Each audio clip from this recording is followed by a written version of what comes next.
early 2019 spring. Someone saw me singing on Instagram, an acquaintance of my sister's. I mean, I know her. Well, actually, she's probably a friend of my sister's, an acquaintance of mine.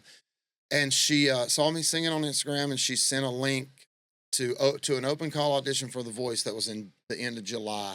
She was like, "You should try this." And so I'm like, what got me there was desperation. I was just reaching, and the rest is kind of history. So you were already searching for something. And I think you hit on something that I didn't want to pass over too quickly. And that was the fact that I assume you were raised in church from the get-go, as well as I was. That's great that we had that foundation, and everybody's like, "Oh, you're blessed," because and I was. Yeah. But you get painted into a square, and it's like you're not supposed to do anything beyond this square, yet you don't need any faith to live in that square. Right, that's right, yeah. You need no faith, and people are like, spend time with God. You spend time with God, but it's like to live in that little square. Yeah. There's no taking chances. There's no having to trust God for anything. Yeah. So I get that. And a lot of people, I think, kind of take me wrong when I try to describe that, because they're like, "No, you need to stick with, I'm sticking with God." Yeah, right. But I need some of that Noah faith. Yeah. When he says, "Go build a boat when it hasn't even rained." Right. But if you don't know how to build a boat. Right. And if you're still, you're going on Facebook. Yeah. Anybody know how to build an ark? Yeah, you really do, man.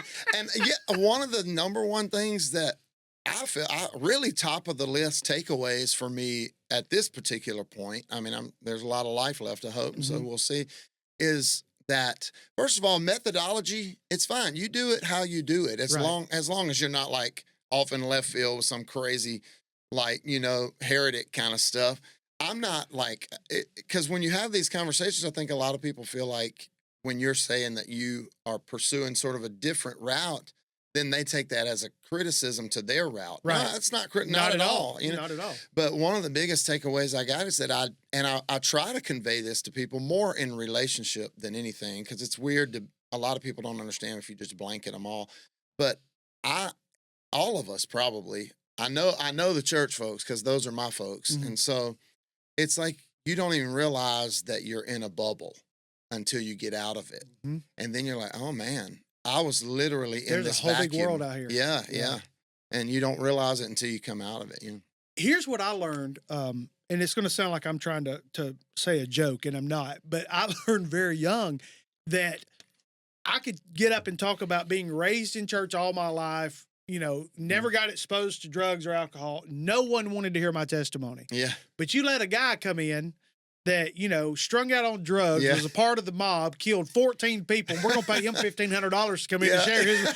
And I'm like, I can make more money if I went out here and did what he did. Yeah, that's right. It's like, maybe I should just take a break and be a drug dealer for a year. Exactly. So I tell people now, they say, "What are you doing?" Well, I'm out here working on my testimony. That's right. Yeah. Because I can make more money, and churches will invite. And it's like the church people, even the church people go, "Oh, he's got a great story." And I'm like, well, your story's good, but he's got a great story. And I'm like, well, I want a great story. Yeah.